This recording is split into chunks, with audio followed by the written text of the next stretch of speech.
মানে বাড়িতে গানের আসর বসেছে, আমি তখন বললাম আমি বাজিয়ে দেবো, একটা আওয়াজ, একটা আওয়াজ, হ্যাঁ, সাউন্ড। ধ্বনিটা। তো তখন 3 তালের গান হচ্ছে, আর ওই গান বাজনাগুলো শুনে শুনে আমি দেখে রেখেছি কোথা থেকে আসছো, মেদিনীপুর ঘাটাল, হুম, সেটা অনেক দূর। হুম, চিরদিনই আমার মাথায় বদবুদ্ধি আছে। জ্ঞান প্রকাশ ঘোষ, শান্তিদেব ঘোষ দুজনেই আছেন, আচ্ছা, সঙ্গীতেরও দেহ আছে, সেই দেহটাকে আগে আমাকে জানতে হবে। এই উমুক মাস্টারের কাছে তোকে গান শিখতে দিয়েছি, কি করছে মাস্টার, হুম, কিন্তু তার যে গানটা শুনতে হবে, কি রিয়ালিটি শো, হ্যাঁ, reality এতে show। কতটা সঙ্গীতের লাভ হচ্ছে আমি জানি না, তবে ব্যবসাটা খুব ভালো হচ্ছে। এইগুলো একটা এইটা দারুণ হচ্ছে পাওয়া, এই যে দারুণ সাংগীতিক পাওয়া, পরিবেশ, দারুণ পাওয়া। পরিমণ্ডল। বলে যে দাদা আমার গলায় কিছু নাই থাক, কিন্তু আমার পাঞ্জাবিতে কত কাজ আছে দেখো।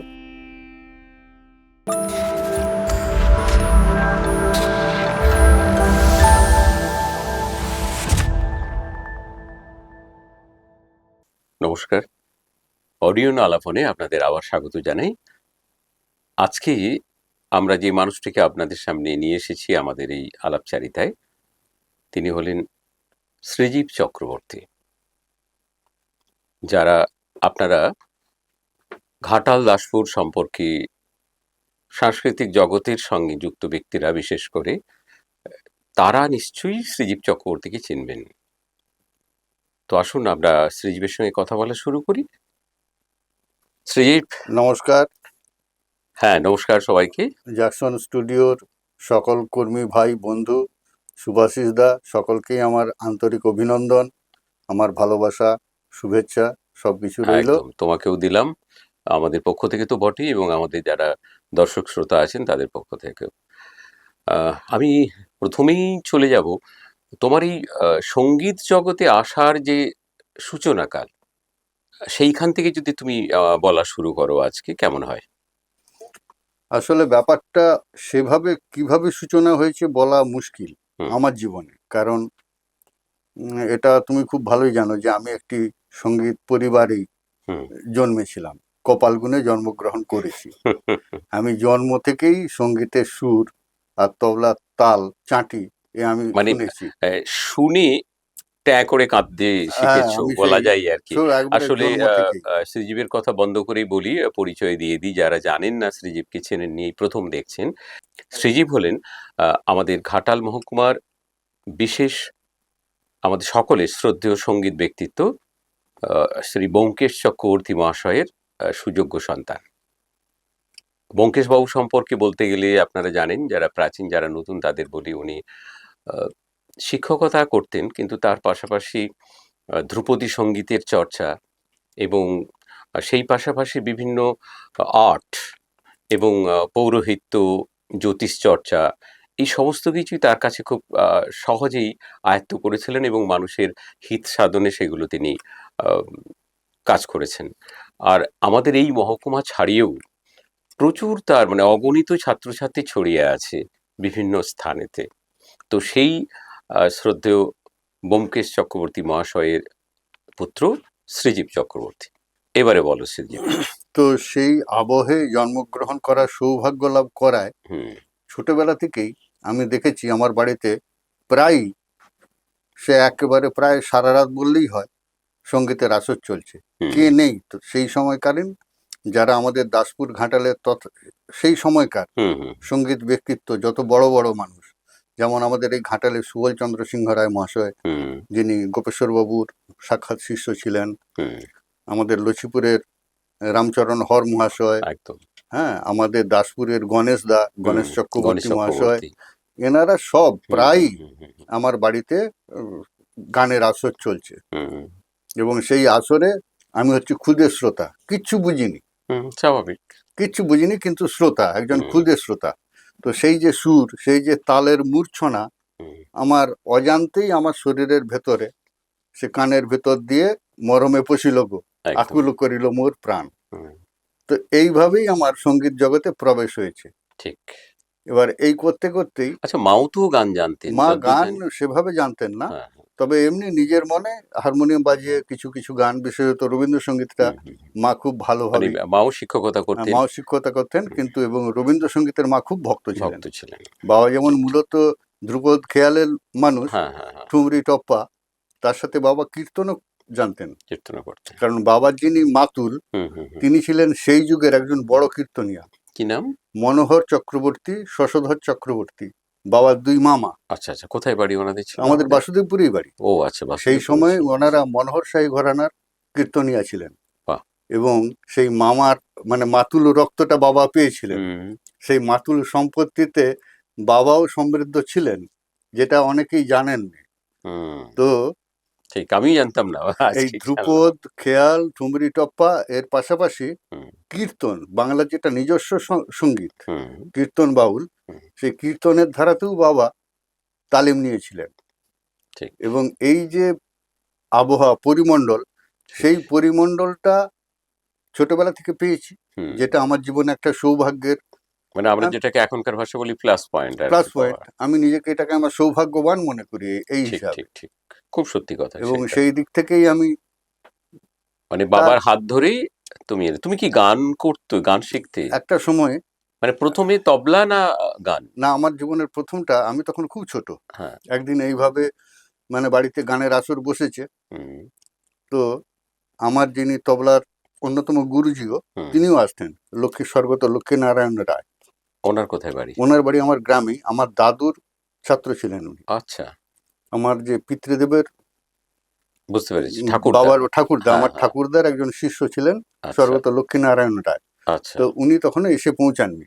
হুম আমি তখন তবলার কোনো বোল জানি না, হুম তবলাটা খালি পড়ে আছে, কেউ বাজাচ্ছে না। হুম আমি তখন বললাম আমি বাজিয়ে দেবো। হুম সবাই অবাক, হুম সকলেই অবাক তখন। তো তখন তিন তালের গান হচ্ছে, আর ওই গান বাজনাগুলো শুনে শুনে আমি দেখে রেখেছি হুম। কখন এক হাতে না তিন তিনটা বাজছে, তখন না তিন তিনটা বল জানি না, একটা আওয়াজ, একটা আওয়াজ, হ্যাঁ, সাউন্ড, ধ্বনিটা আর কি, হ্যাঁ। কখন দুটো হাতেই বাজছে, সেইগুলি আমি লক্ষ্য করেছি। আচ্ছা। আমি সেইটিকে এখন সেইভাবে বাজিয়ে দিয়েছি। বাবা অবাক। হুম সেই সময় যারা বাবার কাছে তালিম নিতেন, হুম সে সীতারাম দাস, সীতারাম শাসমল, হুম পুলিন, জানা, হুম হ্যাঁ, যুগল, সামন্ত, এইসব সমস্ত সকলেই অবাক। হুম আমি তখন একেবারে বাচ্চা, হুম তবলায় হাত কুলোয় না। তারপরেই লক্ষ্মী জেঠু এসেছেন, গেটের সামনে, দরজার সামনে দাঁড়িয়ে আছেন। হুম। বাবা বলছেন, লক্ষ্মীদা তোমার ছাত্র উঠছে। সেই আমার তবলা শুরু। শুরু হলো। তারপরে জেঠু বললেন তুই শিখ তাহলে। হুম। এবার শুরু তখন হলো। তোমার বয়স কত? তখন আমার বয়স কত হবে, এই 4-5 বছর হবে। বাহ। আমার জীবনের প্রথম। প্রথম। তারপরে আমি অনেক গুরু সঙ্গ করবার আমার সৌভাগ্য হয়েছে। হুম। বলো তোমার গুরু পরম্পরা কি যেমন তারপর? প্রথমেই আমি জেঠুর কাছে তালিম পেলাম। তারপরে হুম আমার বাবা মানে আমার দাদুর যে সমস্ত জিনিসপত্র বাবার কাছে ছিল, হুম। বাবা আমাকে সেগুলি দেন। আচ্ছা। দেওয়ার পরে কিশোরপুরে বর্তমানে আছেন মদনচন্দ্র মাদি, মদনদা, আচ্ছা। মদনদার কাছে আমি বেশ কিছুদিন ছিলাম। বাহ। এবার মদনদার কাছে বেশ কিছুদিন থাকার পরে আমি রসিকগঞ্জে স্বর্গত কার্তিকচন্দ্র নন্দীগ্রামে, কার্তিক বাবু, হ্যাঁ, উনি তো আমাদের এলাকার আরেকজন আরেকজন বিশিষ্ট বিশেষ, মানে তবলাবাদক ছিলেন। উনি আবার বেনারস ঘরানার হুম হুম শান্তাপ্রসাদজির এক ছাত্র, সুযোগ্য শিষ্য, হুম বীরু হুম চক্রবর্তীর শিষ্য ছিলেন কার্তিক কাকা। হুম হুম হুম। এবং কার্তিক কাকা কিছুদিন শান্তাপ্রসাদজিরও কাছে কাছে তালিম তালিম নিয়েছেন। নিয়েছেন। হুম। তো ভদ্রলোককে সেভাবে মানুষ চিনত না, আসলে উনি নিজেকে গুটিয়ে রাখতেন। বাইরে কাজ করার মানে হ্যাঁ, কলকাতায় কাজ সূত্রে করতেন, উনি কম আসতেন কম আসতেন। রসিকগঞ্জে। আর সেইভাবে উনি ওনাকে, তবে আমরা যারা মোটামুটি সঙ্গীত চর্চা করেছি আর কি, মানে ঘাটাল মহকুমার হ্যাঁ মানুষ, আমরা তারা সবাই তাদের জানি, কাছে পরিচিত উনি। পরিচিত ঠিক ব্যক্তিত্ব ঠিক এবং ঠিক। খুব খুব গুণী ব্যক্তিত্ব, হুম হুম হুম। প্রচুর। আমি অ্যাকচুয়ালি মানুষ হয়েছি বলতে গেলে, আমার তবলিয়া জীবন গড়ে দিয়েছেন হুম হুম। কার্তিক কাকা। আচ্ছা। কাকাকে যদি আমি না পেতাম, হুম কার্তিক হুম হুম কাকাকে, আজকে তোমরা যতটা ভালোবাসছো, হুম হুম। আমিও এই শ্রুতে হারিয়ে যেতাম। তারপর ঠিক এখান ঠিক থেকে ঠিক। যখন চলে গেলাম, কলকাতায় চলে গেলাম, হুম। শেষ সময়ে এই 90-এর দশকের গোড়ার একটা দিকে কথা বলি, কলকাতায় যে গেলে মানে তুমি কি এই পড়াশোনার জন্য গেছিলাম মূলত, মানে একাডেমিক পড়াশোনা? একাডেমিক আচ্ছা পড়াশোনার আচ্ছা জন্য আচ্ছা। মূলত গেছিলাম। সেখানে গিয়ে আমার এক মেসোমশাই, তুমি তো ওখানে সংস্কৃতির ছাত্র ছিলে সংস্কৃতের যতটা। ছাত্র ছিলাম, হ্যাঁ হ্যাঁ। কিন্তু তখন এপাশে আমি তবলায় অগ্রসর। হ্যাঁ, তুমি তো তখন রীতিমতো তখন বাজাচ্ছো, আমাদের রীতিমতো একদম স্কুল আমি, কলেজ জীবনে দেখেছি প্রচুর তখন আমি প্রোগ্রাম অগ্রসর। করছো। তখন আমার এক মেসোমশাইয়ের হুম ওদের একটা অফিসিয়াল প্রোগ্রাম হয়েছিল, হুম আমার মেসোমশাইয়ের অফিসিয়াল প্রোগ্রামে আমাকে মেসোমশাই নিয়ে গেছিলেন, তুই বাজিয়ে দিবি। আচ্ছা ভালো কথা, বাজিয়েছি। তো ওখানে রবীন বসু এসেছিলেন। আচ্ছা তো রবীন বসু এসেছিলেন মানে ওই অফিসারই, উনিও কলিগ, চাকুরিজীবী ছিলেন। আচ্ছা আচ্ছা আমি তার চোখে পড়ে যাই। আচ্ছা রবীন বসু আমাকে বললেন, চল তোমাকে গুরুজির কাছে নিয়ে যাই। আচ্ছা ওনার গুরুজি? এবার ওনার গুরুজি বললেন, তোমাকে আমি গুরুজির কাছে নিয়ে যাবো। হুম। বললাম, কি? কে গুরুজি? ঠিক। তখন গুরু জ্ঞানবাবুর, জ্ঞান ও প্রকাশ ঘোষের বাবা! নাম উনি বললেন। আমি তো আকাশ মানে মানে চাঁদ পেলাম না হ্যাঁ, ভগবানকে পেলাম। স্বপ্নেও আমি ভাবনি হয়তো তুমি যে আমি এরকম একটা স্বপ্নেও ভাবতে জীবনে পারিনি সুযোগ আসতে যে পারে, এই সুযোগ আমি হঠাৎ পেয়ে যাব। পেয়ে যাবে। ঠিক। তো ওইভাবে নিয়ে গিয়ে উনি সৌরভে, মানে গুরুজির যে স্কুলটা গুরুজি তৈরি করেছিলেন, আচ্ছা। আমাকে সৌরভে নিয়ে গেলেন গুরুজি। মানে গুরুজির কি, জ্ঞান প্রকাশ বাবুর যে হ্যাঁ স্কুল সৌরভ। হ্যাঁ, আচ্ছা। জ্ঞানবাবু স্কুলে নিয়ে গেলেন। গুরুজি একটা বললেন যে তুমি কিছু বাজাও। হ্যাঁ। আমার মনে নেই পার্টিকুলার কি বাজিয়েছিলাম, তবে 3 তাল বাজিয়েছিলাম এটা মনে আছে। হুম। 3 তাল, একটু কায়দা, মানে একটু পাল্টা টাল। তুমি বাজাচ্ছ, উনি বসে আছেন, এটাই তো একটা হ্যাঁ, বিশাল এইটাই মানে ব্যাপার। কি বলবো সেটা আমি, মানে তোমাকে আমি এখন হ্যাঁ, না বলতে না পারবো না, না, মানে বুঝতে পারছি সেই যে আমরা আমার যারা কি চলছে। এই জগতের ব্যক্তিত্ব, মানে সে ক্রীড়া ক্ষেত্রেই বলুন না যে কোনো, মানে সে ওই আমি ধরনের লেভেলের মানুষের সামনে গিয়ে কথা বলা, তবলা, বসা, তবলায় হাত দেওয়া, চাক্ষুষ তার সামনে দেখছি তাকে। হাত দেওয়া মানে এই হ্যাঁ, যে একটা কি রীতিমতো একটা রীতিমতো, মানে আজও আমার সেই সিনটা মনে পড়ে শিহরণ, গেলে একটা হ্যাঁ, মানে একটা শিহরিত হয় হয়, ভেতরটা। শিহরিত হয়ে যায়। ঠিক। যাই হোক, ওনার কি কৃপা হলো। কোথা থেকে আসছো? মেদিনীপুর, ঘাটাল। হুম সে তো অনেক দূর, হুম তুমি আসবে কি করে বাবা? হুম আমি বললাম, আমি এখন এখানে থাকি টালিগঞ্জে। হুম ও, টালিগঞ্জে থাকো? টালিগঞ্জ বালিগঞ্জ কাছাকাছি। হুম সেই গেলাম। তবে গুরুজির কাছে বেশি দিন আমি থাকবার সুযোগ পাইনি, কারণ তারপরে 97-তে গুরুজি চলে গেলেন, চলে ছেড়ে গেলেন। চলে গেলেন। হুম, আচ্ছা আচ্ছা। হুম। তো এই আমার মোটামুটি মানে গুরু পরম্পরা গুরু আর কি, এদের পরম্পরা এইভাবে। সান্নিধ্যে তুমি। মানে অ্যাকচুয়ালি যদি বলো যে পার্টিকুলার কোন ঘরানার, হ্যাঁ। আমি বলতে পারবো না। আচ্ছা। তার কারণ লক্ষ্মী জেঠুর কাছে আমি যখন প্রথম শিক্ষা লাভ করি, বাবার কাছেও, হুম তখনও যে আমি ফিঙ্গারিং পেয়েছি। পরবর্তীকালে যখন কার্তিক কাকার কাছে এসে পিওর ব্যানার্স ওয়াজের ফিঙ্গারিং এ যাচ্ছি, হুম তখন দেখছি মিলছে না ফিঙ্গারিং এ, অনেক হুম ফারাক এসে যাচ্ছে। হুম।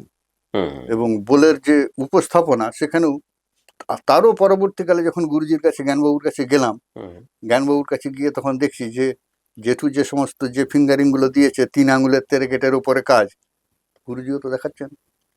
মানে আমি সেইটাই অবাক হয়ে যাই যে হুম সে যুগেও, মানে ফারুকাবাদ গুরুজি একটা কথা বলতেন, দেখো বাবু, পিওর ঘরানা বলে কিছু নেই। হুম। আসল কথা হচ্ছে রস সৃষ্টি। ঠিক। আসল কথা রস সৃষ্টি। একদম একদম। কোনটা তোমার সাউন্ড এফেক্ট দিচ্ছে ভালো, কোনটায় রস সৃষ্টি হচ্ছে, সেইটা এবং সেখানে মানুষের ভালো লাগছে। মানুষকে, মানুষ, তোমার নিজের ভালো লাগছে, হ্যাঁ, সেটা তো বটেই। আগে তোমার ভালো আগে লাগলে লাগছে। তবে মানুষের ভালো লাগবে। তোমার যদি নিজেরই ভালো না হ্যাঁ লাগে, হ্যাঁ হ্যাঁ। হ্যাঁ, সাউন্ড কন্ট্রোলিং এর উপরে কি যে, হ্যাঁ দক্ষতা। বকেছেন গুরুজি, হুম হুম, কিন্তু হুম। একটা জিনিস, উৎসাহিত, করতেন প্রচুর। প্রচন্ড উৎসাহিত করতেন। আর একটা জিনিসের জন্য আমাকে খুব বকাঝকা করতেন। কি?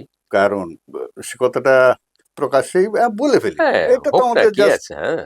আমি চিরদিনই এই পান টপকা পান, খাই, হ্যাঁ, এটা ঠিক আমি ঠিক ঠিক চিরদিনই খাই, ঠিক তখন ঠিক। থেকে তখনও খাই। একদম। গুরুজি এগুলো একেবারে পছন্দ করতেন না। হুম পান, সিগারেট, হুম হুম হুম। এগুলো মোটেই গুরুজি অ্যালাউ করতেন না। আচ্ছা। মানে আমাদের সেই ব্যাচে আমরা যে কজন ছিলাম, হুম হুম হুম। কারোর কাছ থেকে যদি সিগারেটের গন্ধ পেয়েছে, বেরো, মানে এরকম ওনার ওই হুম, শাসনটা ছিল। ছিল। কিন্তু প্র্যাকটিসের জন্য হয়তো আমরা ঠিক সেটা যেটা গুরুজি চাইছেন আমরা দেখাতে পারছি না, তার জন্য কিন্তু কোনোদিনও আমাদের কিছু বোকাঝোকা বলতেন করেন। না। প্র্যাকটিস করো, উৎসাহিত করেছেন, উৎসাহিত করেছেন।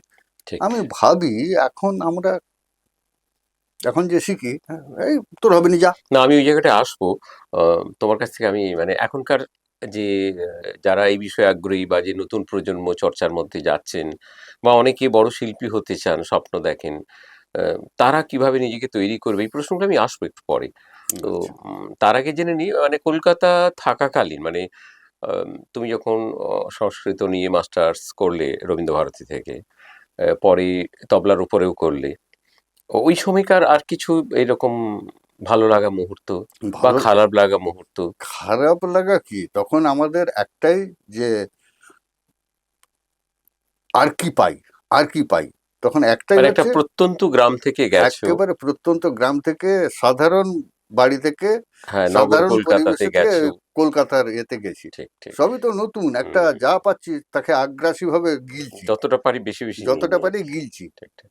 এই তখন তৎকালীন অবস্থা। হুম, হুম, ফলে বহু স্মৃতি আছে, একটু বহু শুনি না, স্মৃতি। দুটো একটা শুনি না। যেমন ধরো, একদিন, অনেকদিন আগে, হুম, তখন আমাদের ছাত্র জীবন, হুম, রথীন্দ্র মঞ্চে এসেছি। রথীন্দ্র মঞ্চে একটা কি সেমিনার ছিল, আচ্ছা। একটা কি, আর চিরদিনই আমার মাথায় বদবুদ্ধি আছে। সেখানে কে আছেন? জ্ঞানবাবু আছেন, জ্ঞানপ্রকাশ ঘোষ, হুম, শান্তিদেব ঘোষ, হুম, দুজনেই আছেন। একটা সঙ্গীতের উপরই সেমিনার হচ্ছে রথীন্দ্র মঞ্চে। হুম, এবার সে হচ্ছে, তখন এবার এই আমাদের এই যে গান বাজনার লাইনে আমরা যারা আছি, হুম, সেই সময় রবীন্দ্রসঙ্গীতের তবলা বাজানো একবারে শুধু ঠেকাটি বাজাবে, হুম। কোনো কারিগরি করা চলবে চলবে না। না। এই হচ্ছিল সেই সময়কার আমাদের একটা ট্রেন্ড, প্রচলন আর কি, হ্যাঁ, প্রচলন, হ্যাঁ। ট্রেন্ড। সেই সময় আমারও মাথায় ওইটি আছে। আর হুম, দেখলাম যে জ্ঞানবাবু এবং আমাদের শান্তিদেব ঘোষ, হুম, দুই, মানে দিকপাল নয়, দুই ভগবান বসে আছেন। হুম, আমি বলি এই সুযোগকে হাতছাড়া করতে নেই, এই সুযোগকে হাতছাড়া করতে নেই। হুম, একটি কাগজে, কারণ তখন আমি জ্ঞানবাবুর কাছে তো সৌরভে যাচ্ছি, হুম। এই জন্য একটু সাহস হয়ে গেছে। গুরুজির সাথে একটু পরিচয়টা আছে। হ্যাঁ, একটা কাগজে ওই প্রশ্নটি লিখে নিয়ে গিয়ে গুরুজির হাতে দিয়ে দিচ্ছি। হ্যাঁ। কি একেবারে প্রশ্নটা ওই কি? প্রশ্নটা ছিল হুম, যে রবীন্দ্রসঙ্গীতে সঙ্গতে, তবলা সঙ্গতের সময় তবলিয়া তো ছন্দ অনুযায়ী কোনো প্রকার হুম, প্রয়োগ করতে পারে কি পারে না, হুম। এ সম্পর্কে আপনাদের মতামত কি মতামত আরকি? কি। এই প্রশ্নটি দিয়ে দিয়েছি। গুরুজি পড়লেন, পড়ে আর কিছু না বলে হাতটা এমন করে বললেন আচ্ছা।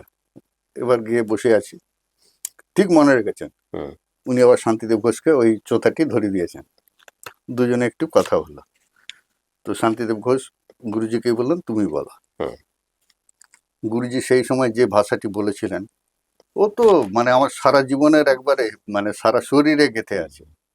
তো আমিও আমাদেরও সেই প্রিয় দর্শকদের জন্য বা নতুন প্রজন্ম সঙ্গীত, যারা শুনছে সঙ্গীত জীবিত, তাদের জন্য বলো। হ্যাঁ। সঙ্গীত জীবিত, রস বই স, নিয়ত সেটা রস সৃষ্টি করে যাচ্ছে। আরেকবার বলো। সঙ্গীত মৃত বস্তু নয়, আচ্ছা। সঙ্গীত জীবিত, জীবিত। সঙ্গীতের প্রাণ আছে। প্রাণ আছে। আচ্ছা, আচ্ছা। তো শুধু সঙ্গীত নয়, সঙ্গীত, শিল্প, সংস্কৃতি, সমস্ত কিছু, সবকিছুরই আচ্ছা। সব কিন্তু প্রাণ আছে। হুম, সে মৃত নয়, যেহেতু সে মৃত নয়। আর সঙ্গত, সঙ্গত মানে কি, সহ সহ একসাথে, যাচ্ছে। সমগত হ্যাঁ, একসাথে যাচ্ছে। হ্যাঁ। তো যদি তবলা সেখানে এক পাশে হয়ে টানা হয়ে বসে থাকে, সেটা সঙ্গত হয়নি। হুম, সঙ্গতের জন্য তার সঙ্গে সঙ্গে যেতে হবে। তার জন্য নিশ্চিতভাবেই উপযুক্ত তাকে তার প্রকার প্রয়োগ করবে। যদি হুম। প্রয়োগ না করা হয়, সেটা সঙ্গত হবে না, সেটা ঠেকা হবে, ঠেকাদার। আচ্ছা। ফলে বাহ! সঙ্গতিয়া আর ঠিকাদার এক জিনিস নয়, সুন্দর কথা।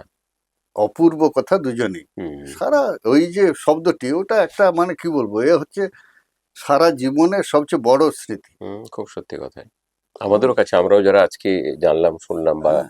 শুনছি আমাদের প্রিয় দর্শক শ্রোতা শুনবেন, এবং সে সবার জন্যই আরকি। আমার কাছে মানে আমাদের সেই সময়ে যারা ওই দুজন হচ্ছেন দুজন দিকপাল নয়, ঠিক, ঠিক। ভগবান, হ্যাঁ, নিশ্চয়ই একদম। দুই ভগবান। হুম, তো দুজন ভগবান যখন এই ভাষাটি বলে দিলেন, আর ঠিক, আমাদের ঠিক, কি। ঠিক, ঠিক। হুম। আর তোমার জীবনে তুমি মানে আমাদের কোন, কোন শিল্পীর সঙ্গে সঙ্গত করেছো এরকম আমার বিশিষ্টজন আরকি জীবনের যারা? বিশিষ্টজন বলতে গেলে, মানে অসংখ্য মানুষের সঙ্গে তুমি মানে শিল্পীর হ্যাঁ, সঙ্গে বাজিয়েছো জানি করেছি। সেটা। তবুও তার মধ্যে তো ২-১ টি আমাদের ঘটনা আরেকটু। স্থানীয় না হ্যাঁ, কলকাতার দিকে, তাই হোক না, স্থানীয় কলকাতার আমার ছবি হোক না। স্থানীয় এখানে সেই সময়কালীন যত, যারাই ছিলেন, হ্যাঁ, ঠিক। যত সেই সময়ের প্রতিষ্ঠিত শাস্ত্রীয় সঙ্গীত শিল্পী, হুম, হুম। মোটামুটি আমার সৌভাগ্য সকলের সাথেই সঙ্গত সঙ্গত করবার করেছেন। সৌভাগ্য হয়েছিল। হুম, এবং কলকাতায় থাকাকালীন আমি যখন ছাত্র, সেই সময় একবার মণিদার সাথে, মণিলাল নাগ শ্রদ্ধেয়, আচ্ছা, হ্যাঁ, কারণ ওনার সাথে সেদিন বাজানোর কথা ছিল লালমোহন নন্দী। আচ্ছা। তো লালুদা আর আমরা এক পাশাপাশি এতে থাকতাম বাড়িতে। হুম আর লালুদা আমার জীবনে খুব কলকাতায় থাকাকালীন। হুম তো লালুদার বাজানোর কথা ছিল, কিন্তু সেই দিন সকাল থেকে লালুদার খুব শরীর খারাপ। হুম এবার কি হবে, তখন মণিদাকে সব ফোনে কথা হলো যে তোমাকে আমি একটা বাচ্চা ছেলেকে দেবো। হুম আচ্ছা, ওরা দেখ সে বাজাতে পারবো তো না, হ্যাঁ আমি বলছি। হুম সেটা হয়েছিল চেতলায় আচ্ছা অনুষ্ঠানটা। ওই একবার আমার সবচেয়ে বড় সৌভাগ্য হয়েছিল। হুম আরেকজন হয়েছিল, মানে ওই লালুদার যিনি মামা, উনি দক্ষিণীতে এসরাজ বাজাতেন। হুম হুম 45 আচ্ছা বছর আগের ঘটনা, আহ, আবঝা হয়ে যাচ্ছে। খুব ভালো যাই হোক দক্ষিণীতে বাজাতেন। আচ্ছা আচ্ছা আচ্ছা ওনার সাথে আমি কনস্ট্যান্ট সঙ্গত করেছিলে বাজাতাম। আচ্ছা বাহ আর দিব্যজ্যোতি বসু সেই সময়ের একজন এ, মানে এই আমাদের কুমারদার দাদা দিব্যজ্যোতি নয়, তাহলে আরেকজন ছিলেন। হুম, ওনার সাথে আমি ভোকালিস্ট ভোকালিস্ট, আচ্ছা আচ্ছা আচ্ছা ওনার সাথে আমি বেশ কয়েকবার করতাম। আর বাজিয়েছো আমার স্থানীয় যারা, হ্যাঁ এই হ্যাঁ যেমন রাম জেঠামশাই, তারপরে আমার এই সুবল জেঠামশাই, হ্যাঁ গণেশ দা, হুম হুম হ্যাঁ আমাদের সুরেশ দা, হুম এদের সাথে তো আচ্ছা বহুবার। আমাদের এখনো আমাদের মাঝে আছেন আমাদের দাসপুরের আর এক গুণী শিল্পী আহ, আমাদের এই বিজনবাবু, বিজন বাবু বিজন বিজন কাকা, শাসমল মহাশয় ওনার সঙ্গে বাজিয়েছো ওনার সাথে না সেভাবে ওনার সাথে এমনি ঘরোয়াভাবে বাজিয়েছি, হুম হুম কোনো বুঝতে পেরেছি কোনো বড় স্টেজে অনুষ্ঠানে অনুষ্ঠানে স্টেজ অনুষ্ঠানে বাজাইনি, বাজানো হয়নি ঘরোয়াভাবে ওনার সাথে হ্যাঁ সঙ্গত করেছি। ওনার কাছেও ওনাকেও আমরা একজন আনবো হুম হুম হুম। ওনারও খুব লড়াই গুণী আছে গুণী গুণী, খুব গুণী ভীষণ ব্যক্তি। গুণী আহ, তো চলো সৃজিত আমরা এবার একটু এটা তো গেল তোমার জীবনের হুম হুম সঙ্গীত হুম। চর্চার বিষয়গুলো এবার আমরা আসি এই যে বর্তমান সময়ে যে আমাদের এখানকার ছেলেপুলেরা তোমার কি মনে হয় ঠিকভাবে শাস্ত্রীয় সঙ্গীতের প্রতি ধ্যান দিচ্ছে বা আগ্রহ সহকারে চর্চার চেষ্টা চালাচ্ছে হয়তো কতিপয় দু একজনকে দেখা যেতে পারে কিন্তু সেভাবে কি গান অনেকেই শিখতে চায় মঞ্চে উঠে গাইতে চায় কিন্তু সেইভাবে সঙ্গীতের চর্চা নিয়ে তালিম নিয়ে তারপর মঞ্চে আসার যে প্রবণতা বা ইচ্ছে সেটা কি দেখতে পাও না তার আগেই তারা না শিখেই মঞ্চে উঠে পড়তে চায় দেখো, বা যদি যায় এটা খুব সেই বিষয়ে তোমার সাজেশন কি তা কি করা উচিত এটা না খুব উচিত বিতর্কিত বিষয়। এখন এর সাথে অঙ্গাঙ্গিভাবে জড়িত যে আজকে শাস্ত্রীয় সঙ্গীতটা হুম অপ্রিয় হলেও সত্যি আমাদের গ্রাম বাংলায়, হুম মফস্বল এলাকায় উপেক্ষিত। সে ধরনের ছাত্রছাত্রীদেরও, উপেক্ষিত না ঠিক ওর তো শ্রোতা তৈরির একটা ব্যাপার থাকে হ্যাঁ এই জন্যেই সেই উপেক্ষিত। শ্রোতা তৈরিটা করে উঠতে পারা যায়নি না, সেটা মানে আমরা পারিনি। এটা আমাদের নিজস্ব দুর্বলতা, মানে শিল্পীদের আমাদের দুর্বলতা তুমি যেটা শিল্পীদের বলছো দুর্বলতা। আচ্ছা আচ্ছা কারণ আজকে বলতো, শাস্ত্রীয় সঙ্গীতের যে ব্যাপারটা, হুম হুম চর্চাটা, হুম এ তো আর একদিনে হয়নি। না নিশ্চয়ই না আর এর জন্য যে দীর্ঘ অনুশীলন, যে গুরুর তত্ত্বাবধানে থাকা, হুম হ্যাঁ, এবং গুরুকেও সেইভাবে শিষ্যকে তৈরি করা, এটাও একটা দিক। হুম আর 2 নাম্বার, আজকে তুমি লক্ষ্য করে যে সাধারণ, মানে যেটা তথাকথিত শাস্ত্রীয় নয়, এই লোকসঙ্গীত, হুম, বা বা অন্য ধারার যে লঘু গান সঙ্গীত, আর কি লঘু লঘু সঙ্গীত সঙ্গীত, এক কথায় এর হ্যাঁ যে নিজেকে প্রকাশ করবার যে ক্ষেত্রটা, হুম এটা প্রচুর। প্রচুর ঠিক কিন্তু শাস্ত্রীয় সঙ্গীতের সে ক্ষেত্র নেই। হুম হ্যাঁ, এই যে আবার ফিরে যাই আমাদের সেই পুরনো জীবনে, হুম আমরা যখন সেই ছোকরা ছিলাম, আজ থেকে 40-45 বছর আগে, হুম তখন সুরবাণী সঙ্গীত সম্মেলন হুম দাসপুরে সুরবাণী দাসপুরে আমরা সঙ্গীত সব শুরু করেছিলাম। হুম হুম হুম কি উচ্চাঙ্গ সঙ্গীত ব্যাপক, সম্মেলন সারা রাত্রি ব্যাপী কি ব্যাপক একটা সাড়া ভীষণ ফেলেছিল। ভীষণ ভীষণ কিন্তু তারপরে সেগুলো ক্রমশ লুপ্ত হয়ে যায়। হ্যাঁ, হ্যাঁ, ধরে রাখতে ওটাও আমরা পারিনি না, চালিয়ে আমরা যেতে পারিনি পারিনি সেই ঠিক সময়। ঠিক আমাদের বাসুদেবপুর সঙ্গীত বিদ্যালয় থেকে তখন দ্বাদশীর দিন একটা শাস্ত্রীয় সঙ্গীতের কার্যক্রম করতাম। হুম সেটাও দীর্ঘদিন আমরা, বাবার মৃত্যুর পর থেকে আজ 30 বছর হলো, সেটাকে করা হয়ে চালাতে ওঠেনি পারিনি। হুম, তারপরে আমরা বাসুদেবপুরেই শুরু করলাম সারস্বত সঙ্গীত মেলা। হুম সেটাকেও বছর চারেক চালিয়ে তারপরে আর কন্টিনিউ করতে পারিনি। হুম এখন দেখছি আমাদের এই ঘাটালে হুম প্রিয়ব্রত, হুম হ্যাঁ, প্রিয়ব্রত ভাই, ও এখনো টুকটুক করে ধরে রেখেছে। প্রিয়ব্রত, আচ্ছা। হ্যাঁ, হ্যাঁ, ঘাটালের প্রিয়ব্রত। ঠিক। এই এই কজন। তারপরে হুম, হুম। আমাদের ওইখানে আমাদের প্রসেনজিৎ, ও একটা আরতি করে ও ও আচ্ছা, এখন প্রসেনজিৎ আমাদের মূলা প্রসেনজিৎ মূলা, ও এখন একটু ধরে রাখার চেষ্টা চিত্রশিল্পী। করছে। হুম, হুম, কিন্তু এখন বলো দেখিনি, যারা এই নতুন একেবারে ছাত্র, হুম। নতুন যারা ছাত্র স্তর মানে থেকে সঙ্গীত জগতে যারা যারা আসতে প্রবেশ চাইছে, প্রবেশ করতে করতে চাইছে, চাইছে, সেটা বাবা মায়ের ইচ্ছেই হোক আর তারও একটা তাদেরকে ভালো লাগা হোক। তাদেরকে উৎসাহিত যে করবে, হ্যাঁ। সেই প্ল্যাটফর্মটা কই? না, আমরা, এটা প্ল্যাটফর্ম বলতে তুমি কোনটা বোঝাতে চাইছো? তারা কোথায় গাইবে এখন? মানে মঞ্চ পাওয়া একটা যাচ্ছে মঞ্চ না। পাচ্ছে না। আর মঞ্চ যদিও বা কেউ করবার, সেখানে শ্রোতা পাচ্ছে না। হুম, এটা এটা একটা দিক। হুম, দেখো, উচ্চাঙ্গ সঙ্গীত, যেটা গুরুজি বলতেন, নির্জীব, জড় পদার্থ হুম, নয়, যেটা আমরা শুনলাম একটু প্রাণ আগে। আছে। হুম, তো যখন সে সজীব, প্রাণ আছে, তার শরীর আছে। হুম। তো সঙ্গীতের শরীর আমি মনে করি চারটি বিষয়ের উপরে আছে। আচ্ছা, একটি হচ্ছে কেমন? তন্ত্র, আচ্ছা। একটি হচ্ছে শাস্ত্র, একটি হচ্ছে বিদ্যা, একটি হচ্ছে কলা। ও, বাহ! তন্ত্র, হ্যাঁ। তন্ত্র মানে কি? আমরা তন্ত্রভাবে, লৌকিকভাবে যেগুলো বুঝি, হুম, এই মারণ, উচাটন, সম্মোহন, হ্যাঁ, গুণিনী, এইসব, হুম। না, এগুলো আসল তন্ত্র নয়, তন্ত্র নয়। তাহলে? তন শব্দের অর্থ তনু। মানে তনুকে দেহ? ত্রাণ করে যা, ও, দেহকে যা ত্রাণ করে, উত্তরণ ঘটায়। আচ্ছা, সঙ্গীতেরও দেহ আছে, সেই দেহটাকে আগে আমাকে জানতে হবে। আচ্ছা। আচ্ছা, এবার কি করে জানবো? তার জন্য শাস্ত্র জানতে হবে। হুম, যেমন আমাদের হিন্দু শাস্ত্রই বলো, মুসলিমদের মুসলিম শাস্ত্রই বলো, কোরআন, হাদিস, হুম, হুম, হুম, খ্রিস্টানদের বলো বাইবেল, হুম, বৌদ্ধদের বলো ত্রিপিটক। হুম, হুম, সঙ্গীতেরও শাস্ত্র আছে, বহু সঙ্গীত শাস্ত্র আছে। হুম, সেই শাস্ত্র আমাকে জানতে হবে। হুম, তাহলে তন্ত্র জানতে হবে, শাস্ত্র জানতে হবে। বিদ্যা কোথা পাবো? বিদ্যা তো গুরুমুখী। আমার কি কিছু বিদ্যা আছে? হুম, কিচ্ছু নাই। গুরু যেটা দিয়েছেন হুম। সেটাই, অর্থাৎ গুরুমুখী, গুরুর কাছে সেই বিশ্বাস নিয়ে, সেই অধ্যবসায় নিয়ে, ঠিক। সেই যে অনুশীলন করে তাকে নিজের এবং মতো তাকে করা, অনুসরণ করা যেটা বলি হ্যাঁ, আমরা। নিয়ে তাকে অনুসরণ করে অনুশীলন করা, অনুশীলন তবে ডেফিনিট, তো সেটা তো বটেই। বিদ্যা। একদম তাই। আর এই বিদ্যা, যখন এই বিদ্যা, আমি যখন বিভিন্ন গুরুর, আমি তার কাছে শেখার কথা বলছি না। শ্রদ্ধেয় হ্যাঁ, সবার জাকিরজি, কাছে যে আমি শিখবো তা না। শ্রদ্ধেয় জাকিরজি একটা কথা বলেছিলেন অনেকদিন আগে একটা অনুষ্ঠানে, হুম, যে আজকের যে জাকির ভাইকে দেখছেন, আমি আমার বাবার কাছে শতকরা 60 ভাগ অংশ শিখেছি, হুম, আর বাকি 40 ভাগ আমি আমার অন্যান্য গুরুদের শুনে শিখেছি। ঠিক, ঠিক, অর্থাৎ ঠিক। আমরা এই যে এখন একটা কথা বলি, এই ও অমুক ঘরানার লোক, হুম, ও অমুক ঘরানার লোক, আমি অমুক ঘরানার বাজনাই জানি, অমুক ঘরানার গানই গাই। গুরুজি বলতেন ঘরানা আবার কি? হুম, আসল হচ্ছে রস সৃষ্টি। ঠিক। রসটা কার কিরকম লাগছে।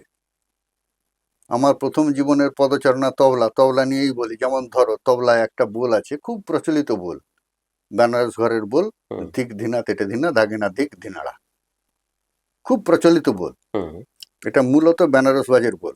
আচ্ছা। তুমি ওইটা কুমারদার হাতে শুনো, কুমার বোস। হুম, তুমি ওইটা অনিন্দদার হাতে শুনো, অনিন্দ চ্যাটার্জির। তুমি ওই একই বোল হুম। স্বপন বাবুর হাতে শুনো, পণ্ডিত স্বপন চৌধুরী।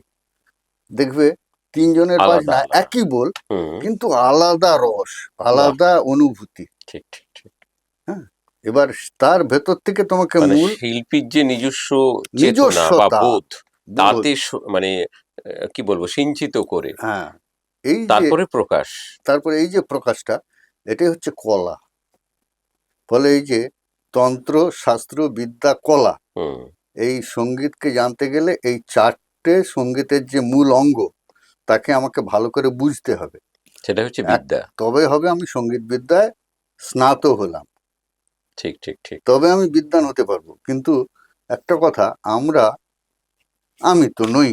হুম, সে বিদ্যার কোথায়, বিদ্যার কিছুই জানতে পারিনি আজও। হুম, যাবার সময় হয়ে গেল, কিন্তু জানতে পারিনি।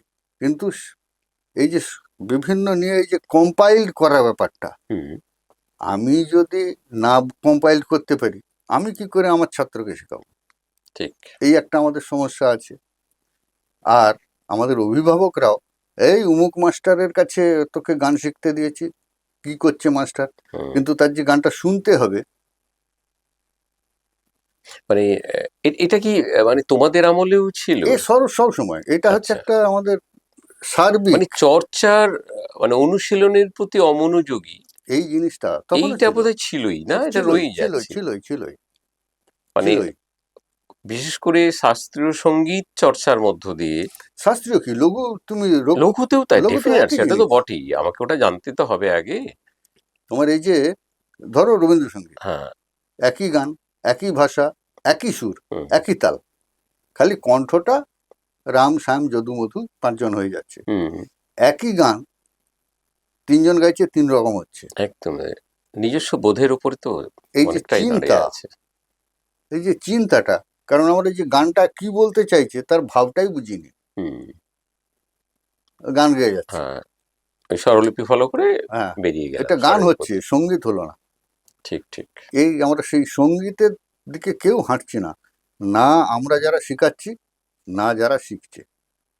মানে সবাই এখন খুব কমার্শিয়াল সহজে, হয়ে যাচ্ছে। হ্যাঁ মানে খুব সহজে আমি শিক্ষক, আমি বানিয়ে দেবো অল্প হুম, খরচে বা অল্প সময়ের মধ্যে তোমাকে আমি মঞ্চে তুলে দেবো। হ্যাঁ। আর এখনকার দিনে তো সোশ্যাল মিডিয়াতে তুমি না আর এই যে শিখেই কি, করতে পারবে অনেক আর এই কিছু। যে এখন তারপরে তোমাদের এই যে টিভিতে যেগুলো হচ্ছে খুব রিয়ালিটি শো, হ্যাঁ, রিয়েলিটি এতে শো। কতটা সঙ্গীতের লাভ হচ্ছে আমি জানি না, তবে ব্যবসাটা খুব ভালো হচ্ছে। আচ্ছা, কিন্তু এখানেও তো এই ধরনের গুণী ব্যক্তিত্বরা আসছেন আসছেন, সঙ্গীত জগতের আসছেন। সব, তারা এইটা নিয়ে কিছু বলছেন না কেন? মানে ওনাদেরও কি অর্থের প্রয়োজন খুব বেশি?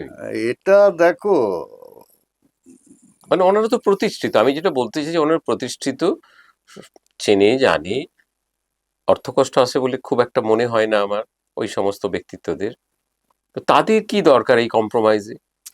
তারাও কিন্তু, আমি যতটা অজয় অজয় বাবুর নাকি বক্তব্যে, প্রাদপ্রদীপে সবাই থাকতে চায়, না থাকলে বোধহয় মানুষের কাছ থেকে দূরে চলে যাব নাকি?